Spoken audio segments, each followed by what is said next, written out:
ako ng stopa mamaya guys. Ituhin ko muna ito. Patatas tsaka carrots para hindi siya mabilis mapanis. Ito muna ang una kong ito.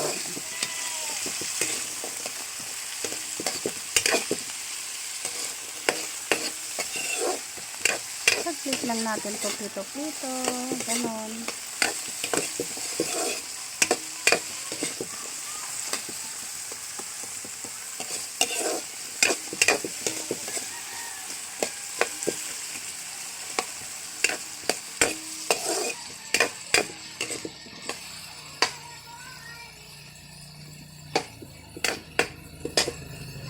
Pwede na to guys. Tanggalin na natin sa apoy. Ngayon guys, maggigisa naman tayo ng bawang.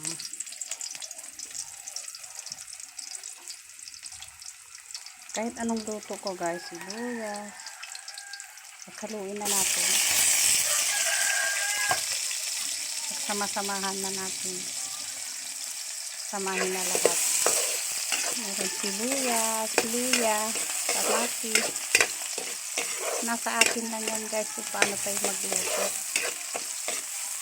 Basta para sa akin, iskopaw ang tawag ko rito. Siyempre isusunod na natin ang manok.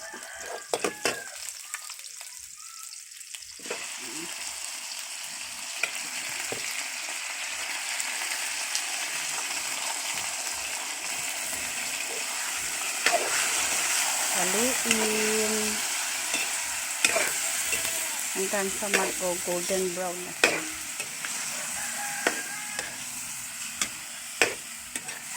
Kanya-kanya kasi tayong luto guys. Basta ako ganito ang luto ko.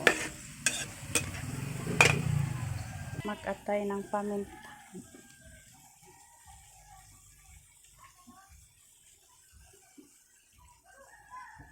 Tapos haluin.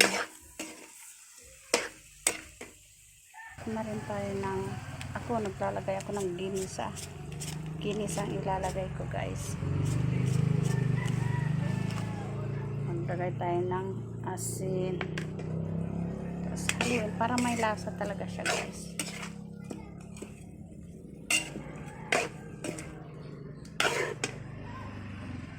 Takpan muna natin ng takip ng kaldero guys. Ngayon bubuksan natin at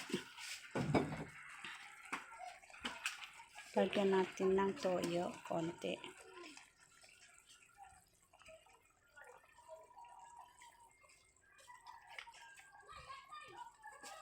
Tapos ukay. Halo-halo pala. Haluin.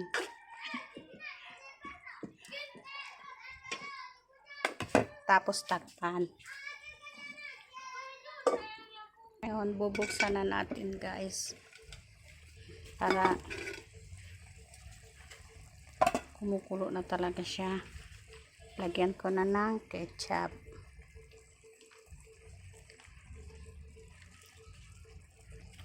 Ubusin ko tong ketchup guys.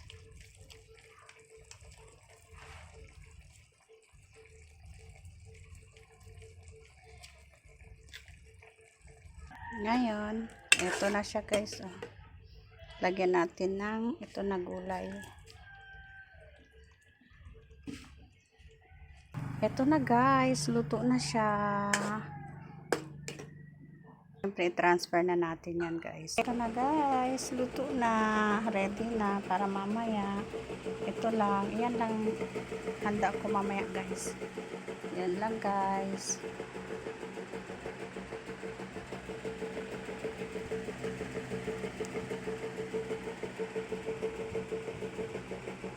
Thank you for watching.